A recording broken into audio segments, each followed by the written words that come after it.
Hola, amigos, amigas. Buenos dias from city of Ajijic and the lakeside area. And I'm not coming live to you now. That's because I'm shooting this cell phone. Shooting this videos on a cell phone, iPhone 11 Plus. But I do want to mention for those who want to start a YouTube channel, you can shoot it on an iPhone, get a YouTube channel. I don't use a microphone. And the only equipment I have is a gimbal, which kind of had a malfunction after I got here. So I'm gonna, when I get back up to the States, I'm gonna send it back in, see if I can get it repaired. But in the meantime, I'm using this iPhone, so I'm not coming to you live. I'd love to; it'd be kind of cool, but I don't have all that kind of equipment, and I don't have the time either. So keep viewing other people, a bunch of other videos if you can, and get some more information. But the topic of this video is going to be why I chose Mexico over Valencia, Spain, and Florida to spend the snowbird seasons. And I'll tell you a little bit about why I decided to become a snowbird. And about 5 years ago, I put my key. I was just scraping snow and ice off of my car, and I got on the front landing of my porch, and I put the key in the door, and a bitter cold just bit me. A gust of wind just bit me on the side of my face. And as I was putting the key in the door, and I said to myself, I'm not spending another winter. I've been too many years here. Not spending another winter in the Midwest in this cold, bitter cold again. Now, I do love the snow, and when it's better, but when it's not so bitter, I love seeing the snow, being out there in the snow and things. But um, just the bitter cold, and that's the reason why I came to decide to become a snowbird. So I was talking with a friend of mine. She's a retired teacher, and she was considering going. She's a little bit older than me, and she was thinking about going to now Valencia, Spain. Now I'm a relatively young pensioner and a retiree. And so I was thinking about becoming a snowbird, and I was also did some research on Valencia, Spain, and I found that it had a lot of what I like. It appealed to me uh, greatly. The cost of living was good and still is. It's still affordable to me, and I'm putting that on the back burner for another time. I do love Mexico, and I do cherish the times I spent up in the U.S. But I'll tell you what I did. I have relatives. In the USA that are older than me. And I was afraid if I went to Valencia and went there for 6 months, it would be the flight back would be it's too long and etc. In case I had to go back there and visit them for an emergency and things like that. I'll put Valencia on the back burner, and it still is today. It's still an option if I ever want to go there. Um, but because of having older, even older relatives than me in the U.S., I said, okay, maybe I'll check out Florida. And how I found out about, or I thought about Florida, I knew about Florida, but um, a lot of people in my community were coming back with suntans during the winter months, and they were there for a couple weeks, or then people were there for the whole winter. They either owned a second home there, or they leased a property over there during the winter, or they had relatives.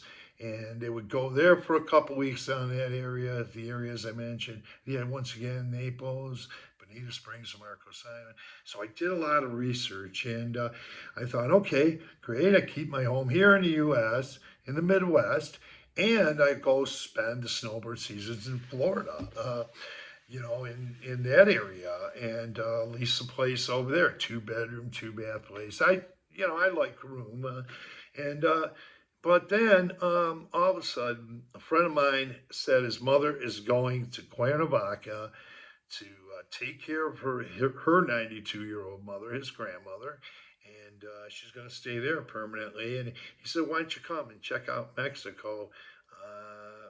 And I told him, "Well, I've been to Mexico once when I was really young, and I was in the military.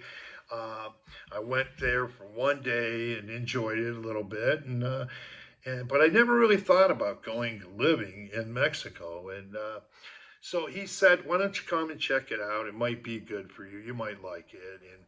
And I did. I loved Cuernavaca. I loved the museums. I liked the botanical gardens, the Palacio of Cortez, the architecture, and all these other things, the colors and the florists and the flowers and all this stuff. So, but when I got there, my Spanish was like zero. I just know a few words.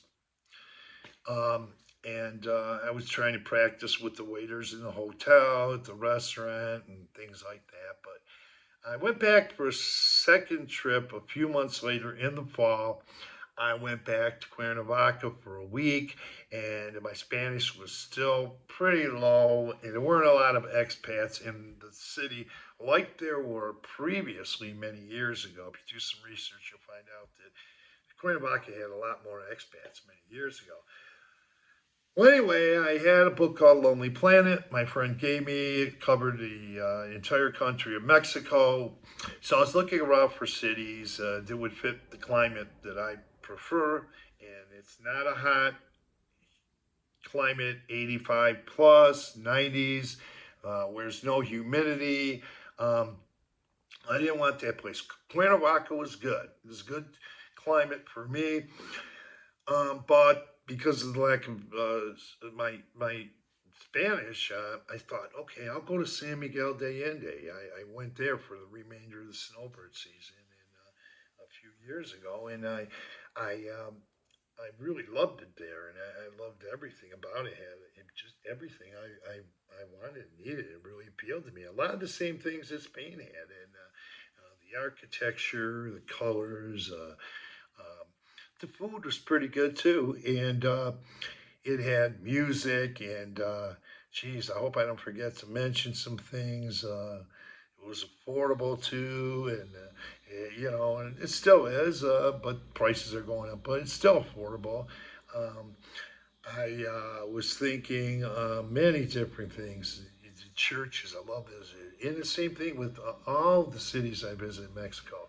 The architecture, the churches, everything, the museums, the art, the murals, the music, everything. So um, I was there for 6 months and loved it. And I went back up after the 6 months and I wanted to come back to Mexico.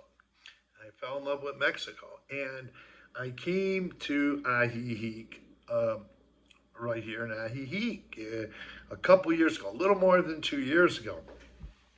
And people often ask me, well, "Why'd you pick Ajijic?" Well, I love San Miguel de Allende, but I wanted to try something a little different. And after when I was up in the States after my first trip to San Miguel de Allende, I was doing some research, Lonely Planet still, I had that. And I thought, not being one that likes the hot, humid places, I decided to come over to Ajijic.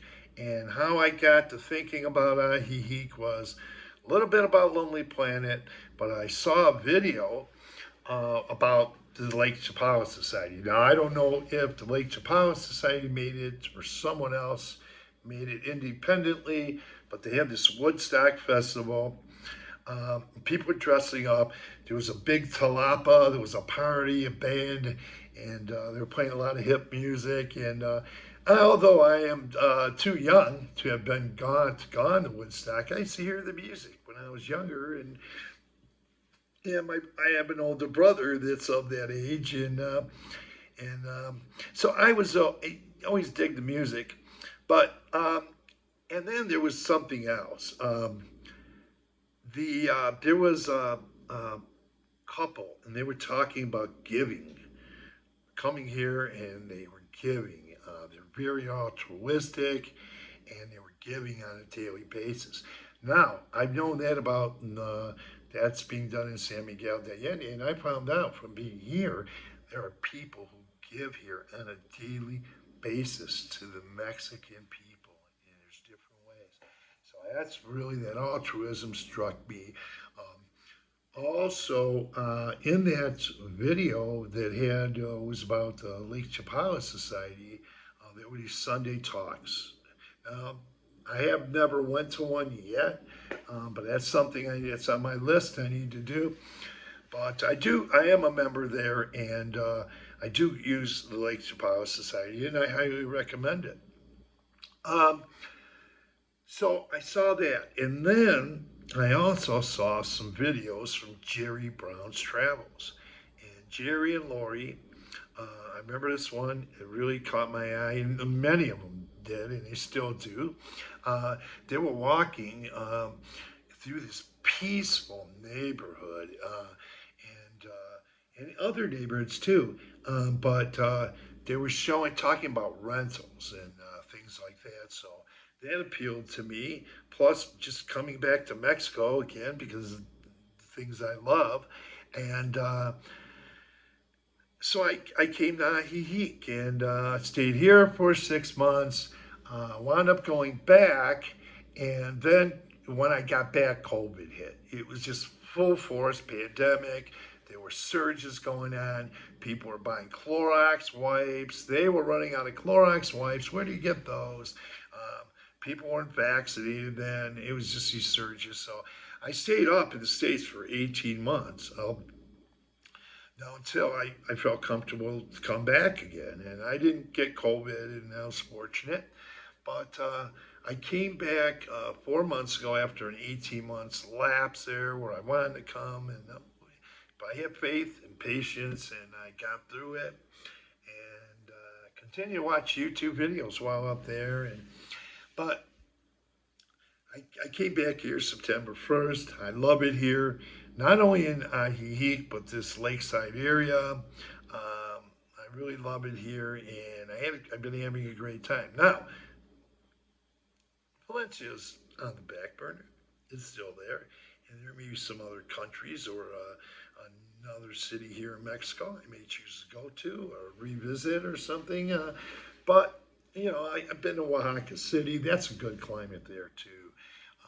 And once again, that's my reason for coming here was um, because of the cold weather, and I had patience. I waited almost like a year before I don't remember how many months before I actually first came with my friend to here in Mexico, but I really love it here, and he, of course, he's up in the U.S. He's got a career there, but I love it here, and his mother's still in Cuernavaca taking care of her elderly mother who's still living. She must be 94.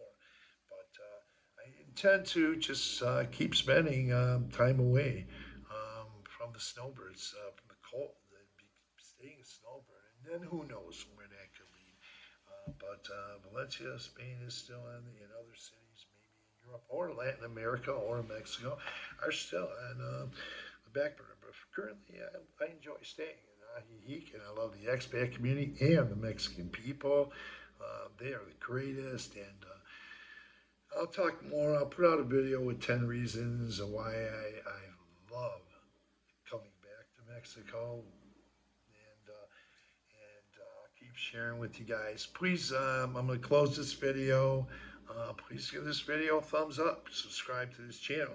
Look at the channel description as well, and tells you a little bit more about this channel and why I started it, and how I started a little bit, maybe why I started it, and give this video a thumbs up. Subscribe to this channel. Um, you know, keep viewing and go into the backlog of videos that I've been uploading, and you're going to find a lot of different topics and things and interesting videos, I think. And if they're not interesting, just don't watch them or whatever. Give them a chance, though. Sometimes I'm a little slow at getting to the real, and I shoot them on the run, so it's pretty much. So continue to watch, and thanks for viewing. And oh, wanted to say something else about my Spanish. When I first came to Mexico, it was like that big, you know, when I first came into Cuernavaca. Through the past few years in snowbird seasons, it's picked up. I came back here on September 1st, and after about a month of being here, I was picking up what I learned before, practicing it. And my buddy's girlfriend, she's a Mexicana, she said, "Wow, your Spanish has really improved in the last 2 years." And I said, "Well, your English has too, you know." And although I'm not where I really want to be, making progress, and I made some progress, which makes things even better for me here. So with all that, thanks for viewing. Bonus dias, and thanks, and have a great day.